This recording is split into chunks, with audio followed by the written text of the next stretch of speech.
फाल्गुन मास के कृष्ण पक्ष की एकादशी को विजया एकादशी के नाम से जाना जाता है। विजया एकादशी या कोई भी एकादशी हो, हमारे हिंदू धर्म में उसकी मान्यता बहुत अत्यधिक है। एकादशी व्रत अत्यंत ही पुण्यदायी और फलदायी व्रत माना जाता है। हम सबको अपने इस मनुष्य जीवन में एकादशी का व्रत जरूर धारण करना चाहिए। जय श्री हरि, जय जय श्री राधे। आइए आज आपको हम विजया एकादशी व्रत की कथा सुनाते हैं। भगवान श्री कृष्ण बोले युधिष्ठिर से, एक बार नारद जी ने कमल के आसन पर विराजमान होने वाले ब्रह्मा जी से प्रश्न किया, सुरश्रेष्ठ, फाल्गुन के कृष्ण पक्ष में जो विजया नाम की एकादशी होती है, कृपया उसके पुण्य का वर्णन कीजिए। ब्रह्मा जी ने कहा, नारद सुनो, मैं एक उत्तम कथा सुनाता हूँ जो पापों को अपहरण करने वाली होती है।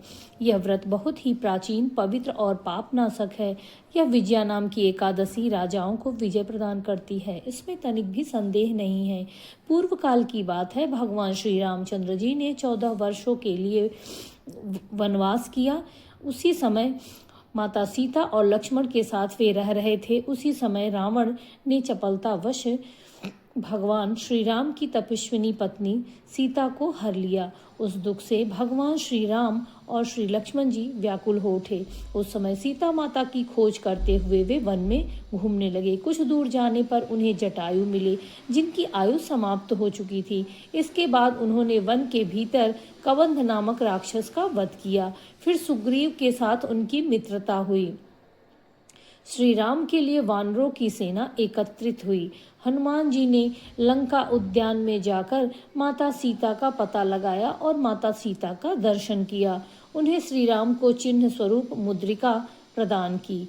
यह उन्होंने महान पुरुषार्थ का काम किया। वहां से लौटकर वे श्री रामचंद्र जी से मिले और लंका का सारा समाचार भगवान श्री रामचंद्र जी को सुनाया। सुग्रीव को अनुमति ले लंका को प्रस्थान करने का विचार किया और समुद्र के किनारे पहुंचकर उन्होंने भगवान श्री राम जी ने लक्ष्मण से कहा, हे सुमित्रा नंदन, किस पुण्य से मैं इस समुद्र को पार कर सकूं? यह अनंत, अगाध और भयंकर जल जंतुओं से भरा हुआ है।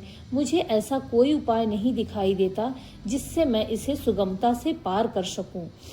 लक्ष्मण जी बोले, भैया, आप पुरुषोत्तम आदिदेव हैं, आपसे क्या छिपा है। यहाँ द्वीप के भीतर बकादबलव्य नामक एक मुनि रहते हैं। आप उनसे जाकर मिलिए और उनसे इसका उपाय पूछिए। लक्ष्मण की बात भगवान श्री राम को अत्यंत ही सुंदर लगी। भगवान श्री राम वकादलव्य मुनि से मिलने उनके आश्रम पहुंचे। भगवान श्री राम को देखकर महर्षि सब समझ गए और उन्हें भगवान श्री राम को देखकर अत्यंत प्रसन्नता हुई कि भगवान श्री राम उनके आश्रम में आए हुए हैं। उन्होंने पूछा, राम, आपका यहाँ आगमन कैसे हुआ? भगवान श्री राम बोले, ब्राह्मण, आपकी कृपा से राक्षसों सहित लंका जीतने के लिए सेना के साथ समुद्र के किनारे आया हूँ। अब जिस प्रकार समुद्र पार किया जा सके वह उपाय मुझे बताइए और मुझ पर कृपा कीजिए।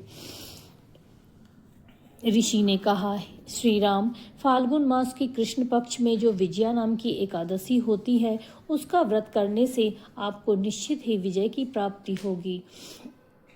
आप वानर सेना के समय सहित समुद्र पार कर लेंगे। अब इस व्रत को फलदायक विधि को सुनिए। 10वीं का दिन आने पर एक कलश स्थापित करें। वह सोने, चांदी अथवा तांबे की मिट्टी का भी हो सकता है।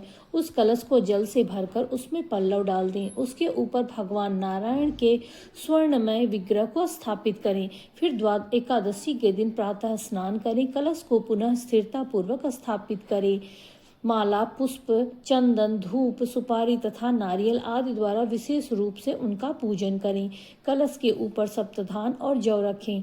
गंध, धूप, दीप, नैवेद्य और भांति भांति के सुंदर पदार्थों से भगवान श्री नारायण का पूजन करें। कलश के सामने बैठकर सारा दिन भगवान श्री हरि के मंत्रों का जप करें। विष्णु सहस्त्र नाम का पाठ करें। रात जागरण करें। अखंड व्रत की सिद्धि के लिए घी का एक दीपक जलावें। फिर द्वादशी के दिन सूर्योदय होने पर उस कलश को किसी जलाशय के समीप, नदी, झरने या पोखरे के तट पर ले जाकर स्थापित करें और उसकी विधिवत पूजा करके देव प्रतिमा सहित उस कलश को ब्राह्मणों को दान कर दें। कलश के साथ ही और भी बड़े बड़े दान देना चाहिए। श्री राम, आप अपने इस विधि से प्रयत्न पूर्वक विजया एकादशी का व्रत कीजिए और निश्चित ही आपको विजय की प्राप्ति होगी। ब्रह्मा जी के यह वचन सुनकर नारद जी कहने लगे, श्री रामचंद्र जी ने मुनि के कथनानुसार उस समय विजया एकादशी का व्रत किया। उस व्रत के करने से श्री रामचंद्र जी विजयी हुए। उन्होंने संग्राम में रावण को मारा, लंका पर विजय पाई और माता सीता को अपने साथ ले आए। जो मनुष्य इस विधि से व्रत करते हैं उन्हें इस लोक में विजय प्राप्ति होती है और उनका परलोक भी अक्षय बन जाता है।